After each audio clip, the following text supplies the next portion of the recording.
वो अचानक और इतनी तेजी से न्यूयॉर्क की सियासत में उभरा कि किसी को मालूम नहीं था कि अमरीकी सदर, साबिक मेयर्स और इजरायली लॉबी की मुखालिफत के बावजूद वो जीत जाएगा।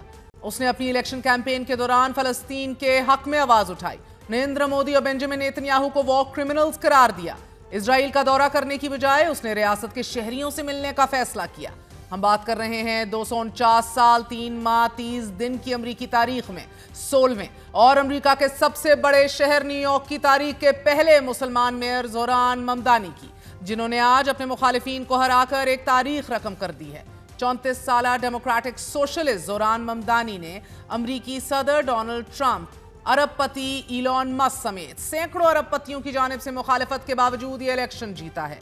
अमरीकी मीडिया के मुताबिक 2001 के बाद न्यूयॉर्क मेयर के इलेक्शन में सबसे ज्यादा टर्नआउट रिकॉर्ड किया गया है। जोरान ममदानी ने 67 साला साबिक गवर्नर एंड्रू कोमो को तकरीबन 9% वोट के फर्क से शिकस्त दी है। NBS के मुताबिक ममदानी ने 10,36,051 वोट हासिल किए, जबकि साबिक गवर्नर एंड्रू कोमो ने 8,54,995, जबकि कर्टिस सिल्वा ने 1,46,137 वोट हासिल किए हैं। जोरान ममदानी के वोटों का तनासुब 50.4%, एंड्रू कोमो का 41.6%, जबकि कर्टिस सिल्वा ने महज 7.1% वोट लिए। युगांडा में एक भारतीय निजात खानदान में पैदा होने वाले जोरान ममदानी 2018 में अमरीकी शहरी बने। अपनी विक्ट्री स्पीच में जोरान ममदानी ने कहा है कि हमने न्यूयॉर्क में तारीख रकम कर दी है, न्यूयॉर्क में मौरूसी सियासत का खात्मा कर दिया है। अवाम ने यह साबित कर दिया है कि ताकत उनके हाथ में है, मुस्तकबिल हमारे हाथ में है। न्यूयॉर्क ने आज तब्दीली के लिए वोट दिया है। अपनी तकरीर के दौरान अपने ऊपर होने वाले एतराजात का जवाब देते हुए ममदानी ने कहा कि मुझे मालूम है कि मुझे ना तजर्बाकार कहा गया, हालांकि मैंने बड़े होने की बहुत कोशिश की। मैं मुसलमान हूं और मैं एक डेमोक्रेटिक सोशलिस्ट हूं। सबसे बढ़कर ये कि मैंने इन तीनों चीजों पर माफी मांगने से इनकार कर दिया। जोरान ममदानी ने दुनिया के सबसे ताकतवर शख्स सदर डोनाल्ड ट्रंप को मुखातिब करते हुए कहा कि मुझे पता है कि आप मुझे देख रहे हैं, मैं आपसे सिर्फ 4 अल्फाज कहूंगा, आवाज ऊंची कर लीजिए, क्योंकि हम करप्शन का कल्चर खत्म करने जा रहे हैं कि जो ट्रंप जैसे अरबपतियों को टैक्स से बचाता है। जोरान ममदानी ने तकरीर में सदर ट्रंप की इमिग्रेंट से मुतल्लिक पॉलिसी पर तंकीद करते हुए यह भी कहा कि न्यूयॉर्क तारकीने वतन का शहर है और रहेगा। ये शहर एक ऐसा शहर है कि जिसे तारकीने वतन ने तामीर किया और ताकतवर बनाया, और आज की जीत ये साबित करती है कि तारकीने वतन ही इसकी क़यादत कर रहे हैं। आप तारकीने वतन हैं या सियाफाम, हम आपके साथ खड़े हैं। 10 लाख मुसलमान खुद को इस शहर का हिस्सा समझेंगे। ऐसा नहीं हो सकता कि आप इस्लाम मुखालिफ नारा लगाएं और इलेक्शन जीत जाएं, क्योंकि ये शहर आपका है, ये जमहूरियत भी आपकी है। जोरान ममदानी ने विक्ट्री स्पीच करते हुए मुस्तकबिल की पॉलिसीज का अहाता किया और कहा कि ये वो दौर होगा कि जब न्यूयॉर्क के लोग अपने रहनुमाओं से बहाने नहीं बल्कि एक जुर्रतमंदाना विजन की तवक्को रखेंगे। हम जिंदगी के बढ़ते हुए अखराजात से निमटने का एक ऐसा जामे मंसूबा बनाएंगे। हम हजारों साथ भर्ती करेंगे और हम बदनीयत मकान मालकान का एहतसाब भी करेंगे। ममदानी की जीत नाजरीन ये वाजे करती है कि अगर पूरी सियासी मशीनरी भी आपके खिलाफ हो मगर अवाम आपके साथ हों तो आपको कोई अपनी मंजिल से नहीं रोक सकता। दुनिया के ताकतवर तरीन शख्स डोनाल्ड ट्रंप ने इंतखाबी दौड़ के आखिरी वक्त में भी मुदाखलत करते हुए जोरान ममदानी को यहूद मुखालिफ करार दिया। अमरीकी मीडिया के मुताबिक New York mayor election democratic party के लिए एक आजमाइश से कम नहीं था कि जिससे 2026 के वस्त मुद्दती इंतखाबात से पहले मुख्तलिफ इंतखाबी हिकमत अमलियों का इम्तिहान लिया गया, जिनमें कांग्रेस के कंट्रोल का फैसला होना था। गुज़िश्ता साल अमरीकी सदर डोनाल्ड ट्रंप की फतह के बाद डेमोक्रेट्स वाशिंगटन में इक़्तिदार से बाहर हो गए थे और अब वो सियासी बहरान से निकलने का रास्ता तलाश कर रहे थे। गुज़िश्ता साल अमरीकी सदर डोनाल्ड ट्रंप की फतह के बाद से डेमोक्रेट्स खुद को वाशिंगटन में इक़्तिदार से बाहर और सियासी बहरान से निकलने के लिए मौजूद रास्ते तलाश करने में मुश्किलात का शिकार थे। अब ये मौका जोरान ममदानी की जीत के बाद उन्हें मिल चुका है। सदर ट्रंप ने अपने social media platform truth social पर जोरान ममदानी की जीत के बाद लिखा है कि वोटरों के मुताबिक रिपब्लिकन्स की शिकस्त की 2 ही वजूहात हैं। पहली ये कि मैं बैलेट पर मौजूद नहीं था और दूसरी वजह मुल्क में जारी हुकूमती शटडाउन।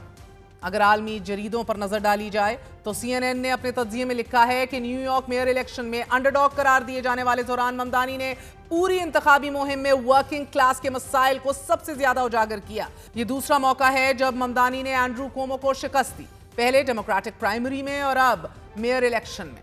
امریکی اخبار نیو یارک ٹائمز نے لکھا ہے کہ کوئین سے منتخب ہونے والے غیر معروف زوران ممدانی نے جس انداز میں الیکشن مہم چلائی اور ورکنگ کلاس کی بات کی، محض یہ دونوں چیزیں ہی اس کو الیکشن جتانے کے لیے کافی تھیں، مگر جس انداز میں ممدانی نے نوجوان ووٹرز اور امیگرنٹس کو قائل کیا وہ یقیناً قابل تعریف ہے۔ ممدانی نے مفت بسوں کرایوں کو فریز کرنے، فری چائلڈ کیئر کا نعرہ لگایا کہ جسے سب نے ویلکم کیا، اور یہی وجہ تھی کہ پرائمری جیتنے کے بعد 1,07,000 افراد نے اپنا اندراج بطور ووٹر کروایا۔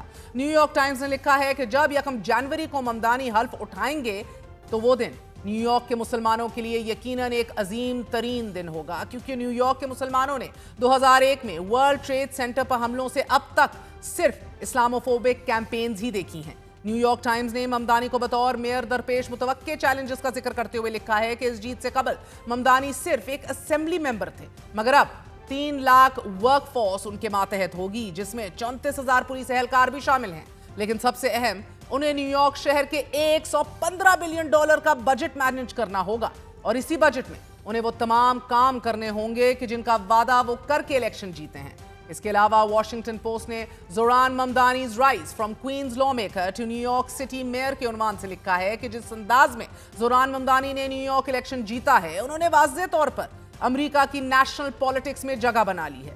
واشنگٹن پوسٹ نے ممدانی کی الیکشن کیمپین کا احاطہ کرتے ہوئے لکھا ہے کہ ممدانی نے اپنی الیکشن کیمپین میں وائرل کیمپین ویڈیوز کا استعمال کیا، انہوں نے بالی ووڈ سے لے کر روٹی کپڑا اور مکان کا نعرہ لگایا، انتخابی مہم میں بنگلہ، اسپینش اور دیگر زبانوں میں ویڈیوز بنائی جنہیں منظم طریقے سے پھیلایا گیا۔ واشنگٹن پوسٹ لکھتا ہے کہ ممدانی نے اپنی انتخابی مہم میں ایک لمحے کے لیے بھی اسرائیل لابی کا دباؤ نہیں لیا اور بار بار اسرائیل پر تنقید کرتے رہے۔ انہوں نے کھلے الفاظ میں اسرائیلی جینوسائیڈ کا ذکر کیا، اور یہی سب کچھ ان کی جیت کا باعث بنا ہے۔ جبکہ واشنگٹن پوسٹ نے اپنے ایک اور تجزیے Mamdani's global city clashes with Trump's national project میں لکھا ہے کہ دنیا کے دیگر شہریوں کے میئرز کی طرح ممدانی کو بھی انہی چیلنجز کا سامنا کرنا پڑے گا کہ جو فار رائٹ پاپولسٹ کے مخالفوں کو کرنا پڑتا ہے۔ بھارتی سفارتکار اور سیاستدان ششی تھرور کے بیٹے احسان تھرور نے واشنگٹن پوسٹ میں لکھا ہے کہ زوران ممدانی کے مخالف آپ کو یقین دلائیں گے اور یہ کوشش کریں گے کہ آپ یقین کریں کہ ممدانی کی جیت کے نتیجے میں کلیش آف سیولائزیشنز ہونے جا رہا ہے، مگر ایسا بالکل نہیں ہوگا۔ ممدانی کی جیت کے بعد دنیا کو ٹرمپ کے نیشنل پروجیکٹ کا ایک اور متبادل ملے گا، جہاں ایک جانب امیگرنٹس کی ملک سے بے دخلی ہوگی تو دوسری جانب ایک ایسی شخصیت ہوگی کہ جس کے لیے کمپالا اور کینسس میں کوئی فرق نہیں کہ جہاں سے وہ الیکشن جیت کر میئر بنے ہیں۔ زوران ممدانی کے علاوہ ورجینیا میں ڈیموکریٹک ایبیگیل سپینبرجر نے گورنر کا انتخاب آسانی سے جیت لیا ہے، وہ ریاست کی پہلی خاتون گورنر بن چکی ہیں۔ نیو جرسی میں ڈیموکریٹ مکی شیرل نے بھی گورنر کا انتخاب جیت لیا ہے، جبکہ ڈیموکریٹ غزالہ ہاشمی نے لیفٹیننٹ گورنر کا انتخاب جیت کر نہ صرف ریاست کی پہلی جنوبی ایشیائی بلکہ امریکہ کی پہلی مسلم خاتون بننے کا اعزاز حاصل کیا ہے کہ جو کسی ریاستی سطح کے عہدے پر منتخب ہوئی ہیں۔ The world seems to be changing.